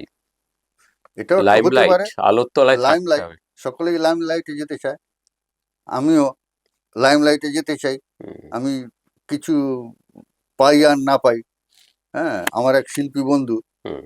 সে বলে দাদা আমার গলায় কিছু না থাকতে পারে, আমার দেখো পাঞ্জাবিতে কত গায়। আমার এক শিল্পী বন্ধু আছে, সে এইভাবে আহ, আমাকে বলে যে দাদা আমার গলায় কিছু নাই থাক, কিন্তু আমার পাঞ্জাবিতে কত কাজ আছে দেখো। হুম। কথাটা কিছুটা অপ্রিয় না, হলেও, সেটা ঠিক আছে, শোম্যানশিপের ব্যাপার অনেকদিনই এসে গেছে সবকিছুতে। আমি যখন একটা মঞ্চে উঠছি তখন মঞ্চে একটু সাজানো গোছানো ব্যাপার তো হতেই হবে, শিল্পীর চেহারা বা তিনি গাইবেন, ডেফিনিট গাইতে হবে তাকে, নাহলে আমি গাইতে জানি না যতই পোশাক পরে জানেন কারণ মানুষ হয়তো প্রথমটা চমকিত হবেন, আকর্ষিত হবেন, কিন্তু যখনই গানটা শুনবেন তখন তার প্রতি একটা বিতৃষ্ণা এসে বিতৃষ্ণা যাবে। এসে যাবে, দ্বিতীয় দিন আর শুনবেন না। সেটা ঠিক না। নিশ্চয়ই পোশাক থাকতে হবে মানানসই, বিশেষ করে এখন এই সোশ্যাল মিডিয়ার যুগে, মানে প্রতি মানুষের হাতে স্মার্টফোন, হুম, তারা ছবি তুলবে, হুম, হুম। দেবে ফেসবুকে। তো সেগুলো ঠিক আছে, মানছি। কারণ মঞ্চে আর একজন শিল্পী উঠলে তাকে যতগুলি শ্রোতা দর্শক আছেন মঞ্চের সামনে, তারা তো তাকে দেখছে, তত জোড়া চোখ তাকে দেখছে, লক্ষ্য করছে অবশ্যই তার অবশ্যই। সবকিছু, অ্যাটিটিউড, হাঁটা চলা, শু- বসা, কথা বলার শুধু তাই ধরন। নয়, তার সাথে আরো 40% যোগ করো, কারণ তুমি যে ছবিটা তুললে, আমি যে ছবিটা তুললাম, হুম। আমি আরো কয়েকজনকে পাঠাবো, হুম, নিশ্চয়ই। সেগুলোকেও অ্যাড করো, তাহলে হ্যাঁ সেও হ্যাঁ, ধরো কম করে আরো তারাও ফর্টি শুনছেন পার্সেন্ট দেখছেন, ঠিক। তার মানে ওই 100 জন যে ছবি তুললো, 100 জন নয়, 140 জন, মানে ছড়িয়ে যাচ্ছে, ব্যাপক আমার ছড়িয়ে মনে হয় যাচ্ছে। ঠিক সেই কারণেই তো এখনকার শিল্পীদের আরো বেশি বেশি ভাবে সতর্ক হয়ে মঞ্চে উঠতে হবে, তৈরি হয়ে। তার কারণ একটা আমি ভুল করলাম, সেটা কিন্তু রয়ে গেল। কিন্তু না, এই যে আমাদেরও এই যে অভিভাবক যারা আমরা, আমার ছেলে স্টেজ করবে, গান গাইছে, এটা যেন একটা স্ট্যাটাস সিম্বল। আর না না, স্বপ্ন নিশ্চয়ই থাকবে, লক্ষ্য না থাকলে আমরা এগোতে পারবো না। লক্ষ্য থাক। কিন্তু ওই যে বললাম একটু আগেই বোধহয়, তুমি বোধহয় সেটাতেই সহমত, যে নিজেকে তৈরি না করি এই এই বা তৈরি না হয়ে এইটাই, আমি কিছু পেতে চাইছি এই যে বা জায়গাটা মানুষের সামনে আসতে চাইছি, খুব সমস্যা, এটা খুব সত্যি খুব খুব বেদনাদায়ক আর কি, দুর্ভাগ্যজনক, একদম খুব একদম দুর্ভাগ্যজনক। দুর্ভাগ্যজনক। তাহলে এখানে তোমার সাজেশন কি? একজন প্রকৃত শিল্পী হয়ে উঠতে গেলে তার তৈরিটা তাকে তৈরিটা হতে হবে, কিভাবে, সেটা তুমি তাকে যদি ওই যে একটু বলো। চারটে জিনিস, সঙ্গীত না, আমি একদম শিক্ষা। প্রথম ধরো একটা তুমি যেমন 4 বছরের তবলা, তুমি একটা পরিবেশ পেয়েছিলে, বাড়ির সান্নিধ্য আমি পেয়েছিলে। তখন তবলা জানিনি, কিন্তু আহ, সবার আগে যেমন আমাকে আমার খুব মনে পড়ছে এই প্রসঙ্গে, আমাদের অজয় বাবুর মেয়ে, আমাদের কৌশিকী। কৌশিকীর একটা ইন্টারভিউ আমি শুনেছি, অনেকেই শুনেছেন, যে উনি বলেছিলেন যে ছোটবেলায় ওনাদের বাড়িতে নাকি রেওয়াজ ছিল যে সকালে উঠে একটা তানপুর একটা টিউনে বাজতো। হুম, তখন এই এত মোবাইল টোবাইল হয়নি, না, ক্যাসেট ছিল, প্লে এতে চালিয়ে দেওয়া হতো। কারণ সবাই, কেউ ব্রাশ করছে, কেউ হাঁটছে, একটু হয়তো যোগা করছে, মানে প্রাত্যহিকে প্রথম যে কাজগুলো আমরা করি, প্রতিটি মানুষ ঘুম থেকে উঠে সেই সব চলছে, কিন্তু একটা টিউন বেজে চলেছে, বলছে এইটা আমাদের কানের মধ্যে ঘুরতো। তারপরে ওনারও সৌভাগ্য হয়েছিল যে উনি জ্ঞান দাদু হ্যাঁ, বলতেন, জ্ঞানবাবুকে, যে হ্যাঁ, জ্ঞান দাদু আসছেন বাবাকে শেখাতে বাড়িতে, আমি তার কোলে উঠে বসে হুম, আছি। হুম। এইগুলো একটা এইটা দারুণ হচ্ছে পাওয়া, এই যে দারুণ সাংগীতিক পাওয়া, পরিবেশ, দারুণ পাওয়া। পরিমণ্ডল, এটা খুব সাহায্য করে ঠিকই। তো ইদানিং আমাদেরও অনেক অভিভাবক অভিভাবিকা চাইছেন তার ছেলে মেয়ে আসুক এই জগতে, বড় হোক। আহ, কিন্তু আমাদের তাদের কাছে তাহলে তোমার কি বার্তা থাকবে? তাদের কাছে আমার একটাই বার্তা সবার আগে যেটা থাকবে, যে দেখুন, আমরা কি করি, আমার ছেলে খুব বড় গায়ক হবে, অজয় চক্রবর্তী হবে, বড় গোলামেল খাঁ হবেন, হুম, হ্যাঁ, এইসব আমাদের আশা থাকতেই পারে। আমার ছেলে শঙ্কর ঘোষ হবেন, রাধাকান্ত নন্দী হবেন, হ্যাঁ, কুমার দা হবেন, হুম, হ্যাঁ, ঠিক। আমার মনের ইচ্ছা থাকতেই পারে হুম, তবলায়, হুম, হুম, আমার ইচ্ছা থাকতেই পারে, কিন্তু আগে দেখতে হবে যে হবে তার ন্যাক কোন দিকে, সে কোনটাকে ভালোবাসে। ঠিক। মানে জোর করে চাপিয়ে জোর দেওয়া না। এখন যে ছেলেটির বয়স হয়তো 3.5 বছর কি 4 বছর, আমরা নিয়ে চলে গেলাম একজন বড় ওস্তাদের কাছে, হুম, আমরা তাকে নিয়ে চলে গেলাম আরেকজন কণ্ঠগুণী শিল্পীর কাছে, কণ্ঠসঙ্গীত শিল্পীর কাছে, একজন তবলিয়ার কাছে, একজন চিত্রকলা তার কাছে, হুম, হ্যাঁ, সে কোনটা শিখবে? আবার ভর্তি করে দিলাম ফুটবল খেলার মাঠে, হুম। সে খেলোয়াড় হবে, মানে একসঙ্গে অনেক কিছু। অনেক কিছু আমরা সব তাকে করতে করতে হবে তাকে, সে হ্যাঁ, হ্যাঁ, কোনটা হ্যাঁ। করবে, অনেক কোনোটাই অভিভাবক হচ্ছে না। বলেন যে এনগেজ রাখা এই বাচ্চাকে। বাচ্চাকে এনগেজ, এই আহ, এনগেজটাকে নয়, আগে তাকে, না, অনেকগুলোতে দিয়ে দিলে হবে কি, তারা এরকম অনেকেই ধারণা, সবার না, যে অনেকগুলো দিয়ে দিলাম খেলনা, সে কোনটা পছন্দ করছে, সেই মুখে ভাতের দিনে আমাদের বাঙালি শাস্ত্রে যেমন হিন্দু ধর্মে আছে, থালায় টাকা, ধান, দুর্ভ সব দিয়ে সাজিয়ে দিল, বাচ্চা কোনটা ধরছে, নাকি সেটার দিকেই তার ন্যাক হবে, ভবিষ্যৎ সেদিকে, এবার ওরা মানুষ মনে করেন। তো সেই রকম কিছু, যে অনেকগুলোর মধ্য থেকে সে কোনটাকে হ্যাঁ, সে যখন একটু তার জ্ঞান বুঝতে পারলো, তাকে ছেড়ে দাও, সে খেলার দিকে যাবে, হ্যাঁ, না গানের দিকে যাবে, না তবলার দিকে যাবে, না গিটার শিখবে, তাকে শুনতে দিতে হবে আগে, তার ন্যাকটা কোন মানে দিকে, তার সে কাছে কোনটাকে, সবকিছু যেন এটা করো না ওটা করো না নয়, হ্যাঁ, সবকিছু দেখুক, সবকিছু শিখে দেখুক, দেখে শুনে তার বড় হোক। কোনটার দিকে তার নিজস্ব ন্যাক, হ্যাঁ, আগ্রহ যাচ্ছে, তার ভালোবাসা কোনটা, এটা দেখতে হবে। ঠিক, ঠিক। আর আমরা সেটা না করে আমরা করে দিকে ওকে এই করতে হবে, এই এত বড় উস্তাদের কাছে হ্যাঁ, পাঠিয়ে দিয়েছি, এই সুভাষিসদের কাছে পাঠাও আবৃত্তি শিখবে, এই সিজি বাবুর কাছে পাঠিয়ে দাও সে তবলা শিখবে, হ্যাঁ। এই বিজন বাবুর কাছে পাঠিয়ে দাও এই আচ্ছা, অজয় এইখানে একটা বাবুর কাছে। কথা বলি। এ, আমার যেন মনে হলো তোমার কথা শুনে এখানে, যে এই যে আমাদের একটা ধারণা আছে যে ছোটবেলা থেকেই, মানে শুরুটাই যদি একজন ভালো গুরুর কাছে হয়, তাহলে তার প্রকৃত শিক্ষাটা ঠিকঠাক হবে এবং সে দ্রুত উন্নতি করবে ওই বিষয়ের ওপরে। একবারে বাজে কথা, বাজে কথা। একেবারে বাজে কথা। গুরু তিনি তোমার মত গুরুই, কি? গুরু তিনি গুরু, হ্যাঁ, তিনি অল্প শিক্ষিত কি বেশি শিক্ষিত সেটা কথা নয়, ধৈর্য ধরে কিছুদিন থাকতে হবে তার থাকতে কাছে, হবে। আর ব্যক্তির কাছে। সঙ্গীত, এবার বড় হয়ে আমি অনেক গুরু সান্নিধ্যে যেতেই পারি, হ্যাঁ, কারণ সেটা খুব আমার তো স্বাভাবিক। শোনা তো কেউ রোধ করছেনি, না, না, না। কারণ কলা তবে আসবে, হ্যাঁ, আর শিল্প সংস্কৃতি সঙ্গীত সবই কলা বিদ্যা। এক্ষেত্রে আরেকটা কথা বলি, যে আরেকটা আমাদের ইদানিং বিশেষ করে আমিও দেখি ধরন, হয়তো আমাদের মনের মধ্যেও সুপ্ত বাসনা থাকে, যে মনে করি যে বোধহয় খুব আহ, বিশেষ ব্যক্তিত্ব, মানে ধরি আমি বলতে যাচ্ছি এখনকার ভাষায় কি বলবো, সেলিব্রিটি বাদক, বা সেলিব্রিটি কণ্ঠশিল্পী, বা সেলিব্রিটি সঙ্গীত শিল্পী, মানে তাকে সবাই চেনে জানে, মার্কেট তার প্রচুর, প্রচুর শো করেন।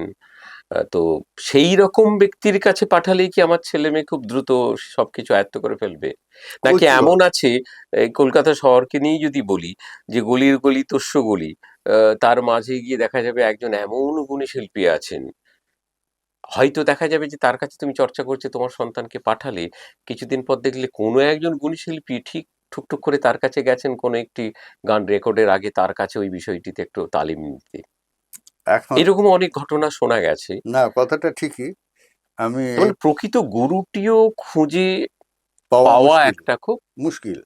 দরকার। আবার এই প্রসঙ্গেই ঠিক এরই একই রকম দেখো, আমরা সেই সময় 90-এর দশকে হুম, গুরুজির কাছে বহু ছেলে পিলে হুম, গেছি। কজন শঙ্কর ঘোষ হয়েছেন, ঠিক, কজন শ্যামল বোস হয়েছেন, গোবিন্দ বোস হয়েছেন, কজন আমাদের সঞ্জয় রাহা হয়েছে। ঠিক। হ্যাঁ, সবাই হবে না। সবাই আচ্ছা, হয় না। এইখানে আরেকটা কি হয়, যারা এই যে যায় বা হতে পারলেন না, ঠিক আছে, তিনি হয়তো ওই জায়গায় পৌঁছতে পারলেন না, কিন্তু একজন ওই বিষয়ের ভালো বোদ্ধা শ্রোতা হলেন তো, অবশ্যই, অবশ্যই, সেটারও তো আমাদের প্রয়োজনীয়তা আছে। এই অবশ্যই। যে আমরা যেখানে শুরু করেছিলাম যে এখন মঞ্চ কোথায়, ছেলে মেয়েগুলি শিখে যাবে কোথায়, যাবে তাদের কোথায়? ব্যক্ত করবে কোথায়? তো এই মানুষগুলি যারা যারা ওই জায়গায় অনেকটা যেতে পারলেন আবার কিছুটা পারলেন না, তারা তারা এগিয়ে আসছেন না কেন? সবচেয়ে বড় সমস্যা অর্থনীতি। ঠিক। অর্থনীতি, কারণ একটা অনুষ্ঠানকে ওই ছেলেদেরকে, কারণ আমরা যখন ওই সারস্বতী সঙ্গীত মেলাটা করেছিলাম, হুম, আমাদের লক্ষ্যই ছিল এই যে সমস্ত নব্য প্রজন্ম হুম, বা আমাদের গ্রামের বিভিন্ন জায়গায় ছড়িয়ে ছিটিয়ে যে সমস্ত উজ্জ্বল প্রতিভাগুলো আছেন, হুম, তাদেরকে একটা মঞ্চে মিলিত করা, এটাই ছিল আমাদের লক্ষ্য। হুম, কিন্তু সেটাকে পরিচালনা করতে গেলে যে পরিমাণ অর্থের দরকার হয়, হুম, সেটা একটা সময় এসে খুব রুদ্ধ হয়ে যায়। এই একটা সমস্যা। হুম, আর তারপরে কিছুটা আবার ইগো প্রবলেম এসে যায়। নিজেদের মধ্যে। হুম, ওইখানটা আরো সবচেয়ে ভয়ঙ্কর, কারণ সকলেই শাস্ত্রীয় সঙ্গীতের প্রেমী হুম, হবেন না। আমি দেখতে পাচ্ছি যে আমি যদি এই লোকগানের অনুষ্ঠান করি, আমি হুম, বহু হাজার হাজার শ্রোতা পাবো। হুম, কিন্তু একটা যদি শাস্ত্রীয় সঙ্গীতের আমি হোল নাইট প্রোগ্রাম করি, 100-150 লোক এসে টুমটুম করছে, তাহলে আমার প্রচারটা কোথায় হবে? ঠিক, ঠিক। যে আগামী প্রজন্মকে আমরা কি দিয়ে যাব? কি আমরা দিয়ে? তো শেষ হয়ে গেলাম, হুম, আর কি? হুম, আর 2 বছর 5 বছর, ম্যাক্সিমাম 10 বছর বাঁচবো। হুম, হুম, হুম, 10 বছর পরে আমাদের পরের প্রজন্মের জন্য আমরা কি রেখে যাচ্ছি? ঠিক। তবে হ্যাঁ, এটা ঠিক, আমি আশাবাদী আমাদের পরের প্রজন্ম তারা এটার হুম, দিকে হুম, হুম। নজর দিয়েছে। হ্যাঁ, হ্যাঁ, অনেকেই উঠছে। অনেকেই যাচ্ছেন। আসলে ভেতরে, ভেতরে আমরা হয়তো অনেকেই খবরাখবর রাখি না। আমরা অনেকেই সঠিক গুরু শিখছেন। ধরে বা এখান থেকে আমাদের ঘাটাল মহকুমা থেকে বাইরে যাচ্ছে কলকাতা, আ এবং বেশ কিছু ছেলেমেয়ে, বিশেষ করে মেয়েরা তো ওপাশে বিশ্বভারতী, এদিকে রবীন্দ্রভারতীতে রবীন্দ্রভারতীতে প্রচুর সঙ্গীত আমাদের চর্চা এলাকার করছে, ছেলেপিলেরা করছে, করছে। এবং তারা ভালো গাইছে ভালো বর্তমানে। গাইছে। পরে কি গিয়ে কোথায় গিয়ে দাঁড়াবেন সেটা পরের প্রশ্ন। মানে তিনি একজন সঙ্গীত শিল্পী। কিন্তু অ মানে সাফল্য পাওয়া যায়, সাফল্য আমি বলতে চাচ্ছি জনপ্রিয়তার নিরিখে ওটা আরকি, আলাদা, বা অর্থ রোজগারের নিরিখে সেটা কতটা কি ওটা হবেন আলাদা। সেটা পরের প্রশ্ন। কিন্তু আ সঙ্গীতের প্রতি ভালোবাসা এই অঞ্চলের বা বেড়েছে। ঘাটালের যে পরম্পরা একটা আছে, এই যে গুণী শিল্পীগুলি তুমি নাম করছিলে, আমাদের রামকিঙ্কর বাবু, রামচরণ বাবু ইত্যাদি, ইত্যাদি। তো এনাদের পথ ধরে আমাদের সেই অর্থে ধরো ঘাটাল অঞ্চলে যেমন আমার যে পূর্বাচলের নাম আসছিল, মানে শাস্ত্রীয় সঙ্গীতের দিকে বলছিলাম, ভোকালে, বা আমাদের অনুপম পাল, বা আমাদের এই ছেলেটি কি নাম জানো, প্রিয়ব্রত। প্রিয়ব্রত, এরা তো আসছে, চেষ্টা হ্যাঁ, করছে, চেষ্টা, নিজেদের লড়াই নিজেদের চালিয়ে নিজেদের যাচ্ছে। মতো করে চেষ্টা করছে। তো আমাদের কি স্বপ্ন বা আশা থাকবে বা অনুরোধ থাকবে যে যারা সঙ্গীত চর্চার মধ্যে আছেন বা ভালোবাসেন বা মনে করেন যে ঘাটালে সঙ্গীত চর্চাকে আরো এগিয়ে নিয়ে যেতে গেলে, তাহলে আমাদের এই ধরনের ছেলেমেয়েদেরকে আরো বেশি বেশি করে অবশ্যই আমাদের। উচ্চাঙ্গ সঙ্গীতের চর্চা হ্যাঁ, করতে হবে। তারপর তার কণ্ঠ অনুযায়ী, তার সুযোগ সুবিধে অনুযায়ী সে লঘু সঙ্গীতের বিভিন্ন যে ধারা তাতে আসতেই পারেন। আমাদের তবলাতেও অনেক আহ, উঠছে, হ্যাঁ, উঠেছে। এবং তুমি ধরো, আমরা এখানে তবলা বলতে বলি না, আমাদের এখানে যেটা বললাম এই মুহূর্তে আমাদের ঘাটাল মহকুমায় তবলা শিক্ষক হিসেবে পার্থ মুখার্জি। হ্যাঁ, পার্থ আছে। পার্থ তো আছে দীর্ঘদিন, দীর্ঘদিন ধরে ও আহ, লড়াই চালিয়ে যাচ্ছে। চালিয়ে যাচ্ছে। হ্যাঁ, চন্দ্রকোনায় আমাদের ললিতদার ছেলে বিভাস আচ্ছা, এখন খুব সুন্দর তবলিয়া হয়েছে। উনি চন্দ্রকোণে শেখাচ্ছেন। চন্দ্রকোনায় ও আসে বোধহয়। আচ্ছা, ও আচ্ছা, তো অজয়বাবুর স্কুলে ঢুকে গেছেন। আচ্ছা, হ্যাঁ, ও, বিভাস আচ্ছা, আচ্ছা। ললিতদার ছেলে। তারপরে আমাদের এই বিশ্বজিৎ দেব আছে। হ্যাঁ, বিশ্বদেব আছেন। বিশ্বজিৎ খুব। ওদিকে নাড়াজলের দিকে হ্যাঁ, নাড়াজোলে আমাদের মিঠুন কর। মিঠুন, আর শিবাশিস দা আছে। শিবাশিস দা তো আছেন। হ্যাঁ, শিবাশিস দা কি নাড়াজোলের ছেলে? ও নারাজুলির ছেলে। আচ্ছা, ও কিন্তু থাকেন কিন্তু থাকে মেদিনীপুরে। মেদিনীপুরে। মেদিনীপুরে, আচ্ছা আচ্ছা আচ্ছা। হুম। আচ্ছা, এইখানে আরেকটা কথা না, মানে আমি কি বলবো যে লোভ সামলাতে পারছি না কতটা বলার। বিষয়টা হচ্ছে যে আমাদের ঘাটাল মহকুমায় দুর্গাপুজো থেকে শুরু করে বিভিন্ন ধরনের যে অনুষ্ঠান সারা বছর ব্যাপী হয়ে আসে, তাতে বেশ কিছুদিন ধরো ৭৮ সালের পর থেকে যে আমাদের একটা আর্থসামাজিক পরিবর্তন, যেটা তুমি বলছিলে অর্থনীতি, সবেতেই অর্থনীতির প্রয়োজন তো আছে, অর্থ ছাড়া তো কিছু হবে না। সেক্ষেত্রে একটা বিশেষ ভূমিকা গ্রহণ করে আসছে আমাদের এই এলাকার যে সমস্ত স্বর্ণশিল্পীরা। ভারতবর্ষের বিভিন্ন প্রান্তে এবং ভারতবর্ষের বাইরেও তারা আছেন, এই কাজের সঙ্গে যুক্ত, আমাদের এলাকাতেও আছেন। তারা কিন্তু অগ্রণী ভূমিকা নেন। ওরাই তো বাঁচিয়ে রেখেছে যেটুকু হয়। আচ্ছা, হ্যাঁ, নিশ্চয়ই, একদম যেটুকু হয় একদম। ওরাই বাঁচিয়ে রেখেছে, কিন্তু হ্যাঁ, সেও আবার এই সামাজিক রাজনৈতিক কারণে আজকের যা অবস্থা, ওদেরও তো এখন খাবার পয়সা জোটে না। ফলে হ্যাঁ, যে সব। নিজেই মরে যাচ্ছে সে আবার কি অপরকে বাঁচাবে? তবু তাদের মধ্যে যারা আছেন, হ্যাঁ।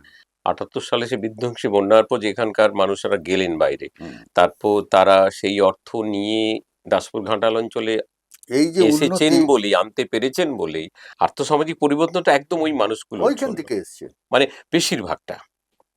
তারপর তো একটা সময়ের নিরিখে ডেভেলপ হবে, সেটা তো খুব স্বাভাবিক, সে যেই থাকুন যেই আসুন।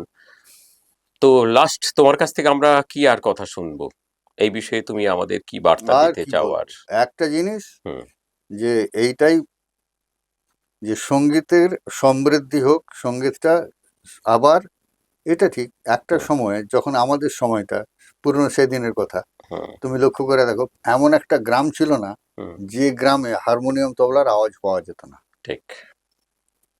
কিন্তু এখন যেন সেটা ক্রমশ লুপ্ত হয়ে যাচ্ছে। হুম, হুম, এখন যে স্কুলগুলো চলছে তুমি লক্ষ্য করে দেখো, এই ছবি আঁকা আর নাচ। নাচ, এই দুটির ওপরেই চলছে। গান বাজনা হুম। এখন যেন একটা গৌণ ব্যাপার। আচ্ছা, আরেকটা, হ্যাঁ, খুব ভাইটাল পয়েন্ট ছেড়ে যাচ্ছিলাম আমরা। এই নাচ গান আবৃত্তি যে এত প্রচুর স্কুল, প্রচুর স্টুডেন্ট আছে, তাতে বেশিরভাগ, খুব সত্যি কথা, এটা তুমি নজর করেছো, যে আঁকাতে এবং নাচেতে প্রচুর প্রচুর ছাত্রছাত্রীরা ছাত্রছাত্রী। আসছে। কিন্তু এখানেও একটা দুঃখের কথা, সেটা বোধহয় শুধু নাচ গানেতে নয়, আমি সব বিভাগেতেই বলবো, ক্লাস 9 মানেই বন্ধ হয়ে গেল সবকিছু। সঙ্গে সঙ্গে সবকিছু বন্ধ করে দিল না, বিরাট পড়ার চাপ। এখন এই চাপেতে আর পারবে না সামালতে, বা এই দিকে মনোনিবেশ করতে গেলে ওর ওই মার্কস ক্যারি করাটা অনেক হয়তো কমে যাবে বা বাধা ওদেরই সৃষ্টি রেজাল্ট করবে। সবচেয়ে বেশি খারাপ হবে দেখবে। আমাদের রামকৃষ্ণ মিশনের যে স্কুলগুলি সব আছে, সেখানে রীতিমতো খেলাধুলোর পাশাপাশি হুম সঙ্গীত হুম। আবৃত্তির চর্চাও চলে, হয়তো। এবং ওয়ার্কশপ হয়, হুম। আবৃত্তি শেখানো হয়। তো সেখান থেকে যারা এইচএসে সেকেন্ড হচ্ছে বা থার্ড হচ্ছে, তারা যখন বাইট দিচ্ছে, তারা বলছে একটা রবীন্দ্রনাথের কবিতা আবৃত্তি করার পর তারপরে কথাবার্তা বলছে সাংবাদিকদের সঙ্গে। এবং বিভিন্ন প্রতিষ্ঠিত আবৃত্তি শিল্পী বা সঙ্গীত শিল্পীদের বাইটেও আমরা এখন এই সোশ্যাল মিডিয়ার মারফতে জানতে পাচ্ছি যে টেস্ট পরীক্ষার পরও ছেলেটি কবিতা শিখতে আসছে বা গান চর্চা করতে আসছে, কিন্তু তাতে তার রেজাল্ট খারাপ হচ্ছে না। তাতেই তার রেজাল্ট ভালো হবে। কারণ একটা জিনিস, আমরা সাধারণ মানুষ বড্ড উপেক্ষা করি, হুম, যে মিউজিকটা হচ্ছে একটা থেরাপি। হুম। আমাদের এই যে ব্রেন না, আজ তো নামক এটা প্রমাণিত বস্তুটি, সত্য। এটা প্রমাণিত সত্য। হ্যাঁ। এই যে ব্রেন, যে আমাদের বস্তুটি আছে, এ সবসময় যদি আমি এই বক বক বক বক করে অঙ্ক, ইংরেজি, বাংলা, ভূগোল, ইতিহাস পড়ে যাই, হুম, ও আর নিতে পারবে না। কিন্তু সেই ব্রেনটাকে পরিষ্কার করবে একমাত্র সঙ্গীত তথা শিল্প। এবং যারা সঙ্গীতের জগতে আছে, আমি মনে করি তাদের প্রত্যেকের ওই যে বাচিক শিল্প, আবৃত্তি জানা উচিত। আবৃত্তির ভেতরে সেই একই জিনিস, সেই প্রথমের আলোচনায় চলে হুম, যায়, হুম, তন্ত্র, শাস্ত্র, বিদ্যা, কলা। হুম, হ্যাঁ, এর বাইরে কেউ না। হুম। আর এগুলো আমাদের, আমরা কতটা বড় ওই দিক থেকে শিল্পী হয়ে উঠতে পারবো জানি না, কিন্তু ব্যক্তি জীবনে সারা জীবন আমাদের কথা বলতে হবে। ওই শিল্পটাকে জানবার জন্য আমাদের এই চারটে ধারাকে জানতে হবে। ফলে আমি যদি বেঁচে থাকতে চাই, আমাকে ওই তন্ত্র, শাস্ত্র, বিদ্যা, কলা, ওগুলোরও প্রয়োজনীয়তা আছে। এর উপরেই আমাকে বেঁচে থাকতে ঠিক, হবে। ঠিক, ঠিক। আমার এইটি হচ্ছে, আমি এই বয়স এসে আমি হ্যাঁ। এইটুকু আজ পর্যন্ত আমি নিজে বুঝতে পেরেছি। আরেকটা কথা জিজ্ঞেস করে জানতে চাইবো, ওই যে বললাম ক্লাস 8 মানে স্টপ, তার পাশাপাশি একটি মেয়ে নাচ শেখানোর জন্য আমাদের মায়েদের, বাবা, পরিবারের প্রচন্ড আগ্রহ। বাচ্চাটিকে আমি ছোট্ট থেকে নিয়ে যাচ্ছি, খুব ভালো কথা। কিন্তু যেই একটু বড় হয়ে গেল, ওই যেই লাইনে উঠলো, টেনে উঠলো, অমনি বন্ধ করে 13-14 দিল, বছর বয়সে সে পা দিল, অমনি বন্ধ করে একদম দিল। বন্ধ, আর নাচ ফাচ করা যাবে না। তাহলে আমার তো মনে হয় এই যে টাইমটা সে নাচের পেছনে দিল, ওই স্টেজ হলো। সেই জায়গায় সে অন্য কিছু করতে পারতো, সে কোনো শিল্পটাকে ভালোবাসে, বাদ্যযন্ত্র বাজাতে পারতো, সে গান শিল্পটাকেই করতে পারতো। ভালোবাসেনি। হ্যাঁ, সেই এই প্রসঙ্গে, তোমার কথা প্রসঙ্গেই বলি, আমার ছোট মেয়েটা, হুম, তুমি জানো ও নাচতো, হ্যাঁ, হ্যাঁ, হ্যাঁ, হ্যাঁ, ও যখন এমফার্ম করছে, তখন ওদের ইন্টার কলেজে যে ডান্স প্রতিযোগিতা হয়েছিল, ওদের কলেজের স্যারেরা ওর নাম দিয়ে দিয়েছে। হুম, ও বেঙ্গলে সেকেন্ড হয়েছিল, বাহ! বেঙ্গল এতে হ্যাঁ, সেকেন্ড আমিও নাচ হয়েছে। দেখেছি। ওই যেবারে আমাদের তোমাদের হ্যাঁ, হ্যাঁ। স্কুলের ওই বাসুদেবপুরে অনুষ্ঠানটি হলো, সঙ্গীত তো বিদ্যালয়ের উদ্বোধনে। আমি কখনো ওকে, এমনকি ওর পরীক্ষার সময়ও ওকে নাচ বন্ধ করতে দিইনি। আমি বলি, তুমি নেচে যাও। হ্যাঁ, তুমি যেটা 2 ঘন্টা 3 ঘন্টা একটা রিয়াজ করতে, এখন তুমি কমিয়ে দাও। আধ ঘন্টা করো, 40 মিনিট ঠিক, করো, ঠিক, ঠিক। কিন্তু কন্টিনিউ তোমাকে ওই টাচটা রেখে যেতে হবে। বা মেয়ে বড় হয়ে গেছে মানে ওরা নাচ করা যাবে না, মঞ্চে যাওয়া যাবে না। এইটাই এই তো এই এই সবচেয়ে এই ভাবনাটা থেকে আমাদের বেরিয়ে আসতে হবে। মধ্যবিত্ত মানসিকতা থেকে বেরোতে হবে। হুম। তাহলে আমরা এই একদম আমাদের এখনকার আলোচনার একদম শেষে তোমার কাছে জানতে চাইবো যে তোমার অভিমত এ বিষয়ে, বা আর যদি কোনো আমাদের কিছু বলার থাকে। আমার অভিমত এটাই, যে অন্য বিষয়কে যদি ভালো করে জানতে হয়, হুম, তোমাকে এই সঙ্গীত সংস্কৃতি লাইন তোমাকে জানতে হবে। আর সঙ্গীত সংস্কৃতিকে যদি ঠিক নিজের করে জানতে পারো, দেখবে কোনো বিষয়টাই হুম, আলাদা নয়, সব এর মধ্যেই আছে। কারণ ভাব ছাড়া তোমার শিল্প হবে, সাহিত্য হবে, সংস্কৃতি হবে। আগে চাই ভাব, সে ভাবটা নিশ্চয়ই। কোথা থেকে পাবে? সব সঙ্গীতের মধ্যে। ছেলেপিলেরা, আমরা গান শেখাচ্ছি, কি বল গা, সারা জীবন দিল আলো সূর্য গ্রহ চাঁদ। হুম। আমরা এই শব্দগুলোকে ব্যাখ্যা করে ছেলেটাকে বুঝাই। আমি একদম এইটাতে আসতে চাইছিলাম যে আমাদের অনেক বাচ্চার কাছে আমি এটা জানতে চেয়েছি, বিশেষ করে আমার কাছে যারা আসে, আমি বললাম যে তুমি যে গান শেখো, স্যারেরা নিশ্চয়ই এইভাবে বুঝিয়ে দেন। অনেকে বলেন হ্যাঁ, অনেকে বলে হ্যাঁ, আবার অনেকে বলে না স্যার ওভাবে তো বলেন না। আসলে তুমি পড়ো, বোঝার চেষ্টা করো কথাগুলোর অর্থ কি, মানে কি। নাহলে এই সুরে সুরে কথাগুলো বলে চলে গেলে তার কি বলতে চাইছো সেই ভাবনাটাই তো তোমার এলো না, আমার যেটা খুব বোধটাই তো এলো না। আমার যেটা খুব কষ্ট হয়, হ্যাঁ, এ গান শুনছি, আরে সঙ্গীত কোথা? সঙ্গীত নেই। ঠিক, ঠিক। সারা জীবন, যদি শব্দগুলোকে ভেঙে নিই, সারা জীবন দিল আলো, হুম, কে সূর্য গ্রহ চাঁদ, তোমার আশীর্বাদ হে প্রভু, তোমার আশীর্বাদ। হুম। সারা জীবন, তো আমার সারা জীবন কতটুকু? এই 60 বছর, 65 বছর, সেই 70 বছর। তুচ্ছ মানে সময়ের কাছে। এই অনন্ত মহা মহাকালে এইটা কি সারা জীবন? আমার জন্মের আগেও অনেক মহাকাল গেছে, আমি মরে হুম, যাওয়ার পরেও আরো অনেক যাবে। মহাকাল থাকবে। ঠিক। তাহলে সারা জীবন অর্থে এই যে মহাকাল, এই যে তার ব্যাপ্তি, ব্যাপকত্ব, হ্যাঁ, একদম। ব্যাপ্তি, হ্যাঁ, এই সূর্য গ্রহ চাঁদ আছে, ঠিক। এই যে অনন্তকাল ধরে এই যে ব্যাপ্ত, হুম। সেটা আবার কে দিচ্ছে? না তোমার আশীর্বাদ, সেই হচ্ছে তুমি। সুপার পাওয়ার তাহলে যাকে সেই আমরা যে বলি। সুপার পাওয়ার, হুম, সেই যে কি বিষয়টা, একটা বাচ্চা ছেলে এইটুকু, সে ছেলে জানেই নি, সে গান গাইছে, সারা জীবন দিল আলো। হুম, কি তাতে আমি গান পাবো, সঙ্গীত পাবো? ও তো ওই কথা পাচ্ছি, হুম। ওটা সঙ্গীত হলো না, ওটা গান হলো। কিন্তু সেই সঙ্গীতটাকে সেই ছেলের মানে ভেতরে যদি ঢুকাতে পারি, তবে বুঝবো যে আমি সঠিক গুরু হতে আমার মনে হয় যে পেরেছি। অতটুকু বাচ্চা বা ছোট যারা আসছে তারা বুঝবে কি বুঝবে না সেটা পরের প্রশ্ন। কিন্তু গুরুদের, আমরা যারা প্রশিক্ষক হিসেবে কাজ করছি তাদের উচিত বলে যাওয়া। তাদেরকে কানে বোঝানোর তো চেষ্টা ঢুকছে, করা, হ্যাঁ, আজ চোখটা না তৈরি হলেও করা। শুনতে শুনতে শুনতে শুনতে একদিন সে আবার খানিকটা আবার বুঝতে পেরে আবার যাবে। ফিরে আসি আমার বাবার প্রসঙ্গে। হুম, বাবা একটা কথা খুব বলতেন, যে আরে আমি তানসেন তৈরি করতে পারবো না, কিন্তু কানসেন তৈরি করে দিতে পারবো। হুম। তো আজকে আমরা যারা বাহ! খুব ভালো কথা। এই লাইনে তানসেন, আছি, কানসেন। বাবা বলতেন ওই কথা, আরে আমি তানসেন তৈরি করতে পারবো না, কিন্তু কানসেন তৈরি করে দিতে পারবো। হুম। আর গুরুজি, গুরু জ্ঞান প্রকাশ ঘোষ একটা কথা বলতেন, শিল্পী হতে চাও, আগে মানুষ হও। সেটা বোধহয় সব ক্ষেত্রেই, তাই না? হুম। মানে বলছে শুধু, আমি তো মনে হয় শুধু শিল্পের ক্ষেত্রে না, সব যেকোনো ক্ষেত্রে জীবিকাতেই আগে আমাদের মানুষ হওয়া উচিত। ভালো মানুষ না হলে ভালো শিল্পী হতে পারবে না। হ্যাঁ, হ্যাঁ, হ্যাঁ। গুরুজি একবার প্রত্যেকটি দিন সবসময় কানে ওইটি ঢুকাতেন। খুব সত্যি কথা। হ্যাঁ, তখন ঠিক মানেটা বুঝতে পারিনি। এই হুম। বুড়ো যত হচ্ছি তত বোধের তত জায়গাটা আরো এইগুলো পূর্ণতা এই পাচ্ছে। বুকের মধ্যে তত ধাক্কা মারে ওই শব্দগুলো। প্রত্যাশা থাকবে এই যে আমাদের ভাবি প্রজন্ম ওই মানুষ হওয়ার লক্ষ্যে তাদের পড়াশুনোর বা জ্ঞানার্জনের পাশাপাশি শিল্প, সাহিত্য, সংস্কৃতি, ক্রীড়া জগতে তাদের কৃতিত্ব তুলে ধরবে এবং প্রকৃত মানুষ হয়ে উঠবে অনুশীলনের মধ্য দিয়ে। কঠোর অনুশীলন এবং অধ্যবসায়, জ্ঞানার্জন, এই সবের মধ্য দিয়েই তারা তাদের প্রতিভাকে মেলে ধরবে এবং আমাদের দেশ তথা এই মানব সমাজ উপকৃত হবে এবং সুন্দর হয়ে উঠবে। সবাই ভালো থাকবেন। অবশ্যই। আবার দেখা হবে। নমস্কার।